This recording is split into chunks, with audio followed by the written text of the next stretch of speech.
Oy, psst. Ba't ang layo mo? Tara, halika.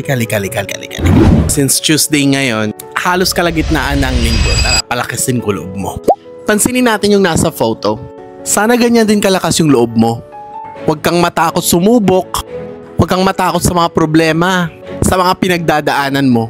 Huwag ka namang maging katulad niyan. Bago mo aksyonan ng mga bagay-bagay, pag-isipan mo ng maraming beses. Tama ba ang gagawin ko? Ilista mo yung mga bagay-bagay. Tama, mali, tama, mali, tama, mali. Kung mas matimbang yung tama, sige, go ka. Pero kung sa tingin mong dihado ka at katulad niyan, nasa bingit na ang buhay mo o magiging dihado yung sarili mo, huwag mo nang ituloy. Kasi there's a better way to catch that bird. Kung baga, there's a better way on how you tackle those problems or how you face them. Lalo yung mga kaaway mo. Kung gusto mo ng tulong, message mo ako, usap tayo.